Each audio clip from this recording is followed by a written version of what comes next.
Close to nature is close to your world.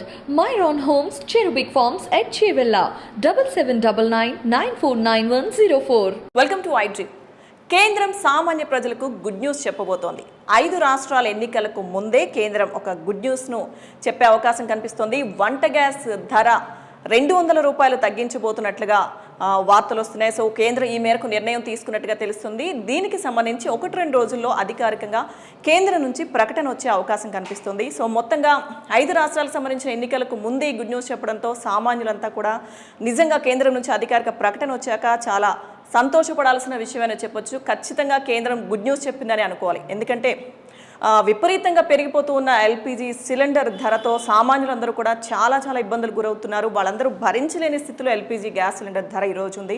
So దీని మీద ₹200 తగ్గిస్తూ కేంద్రం నిర్ణయం తీసుకోవడం నిజంగా సామాన్యులకు ఇప్పుడు ఒక గుడ్ న్యూస్ అనే చెప్పాలి. వాళ్ళందరూ సంతోషంగా దీన్ని తీసుకునే అవకాశం కనిపిస్తుంది. సో కేంద్రం నుంచి 1-2 రోజుల్లో అధికారిక ప్రకటన వచ్చే అవకాశం ఉందని తెలుస్తుంది. సో చూద్దాం ఎంత మేరకు తగ్గిస్తుంది. 200 అని చెప్తున్నారు. అది ఎన్నాళ్ళు మళ్ళీ ఇలా ఉంటుంది, మళ్ళీ పెరిగే అవకాశాలు ఉన్నాయా? సో ఎలక్షన్స్ వస్తున్న నేపథ్యంలో తీసుకున్న నిర్ణయం ఇది అనేది వేచి చూడాలి. కానీ ప్రతిపక్షాలు మాత్రం దీనికి సంబంధించి ఎన్నికలు రాబోతున్నాయి కాబట్టి కేంద్రం సిలిండర్ మీద ₹200 తగ్గించే దిశగా నిర్ణయం తీసుకుంటుంది. ఖచ్చితంగా ఇది ఎన్నికల కోసమే ఇటువంటి నిర్ణయం కేంద్రం తీసుకున్నట్టుగా విపక్షాలు అయితే విమర్శిస్తున్నాయి. సో చూద్దాం కేంద్రం నుంచి అధికారిక ప్రకటన ఏ విధంగా వస్తుందో, ఎప్పుడు వస్తుందో అనేది చూడాలి.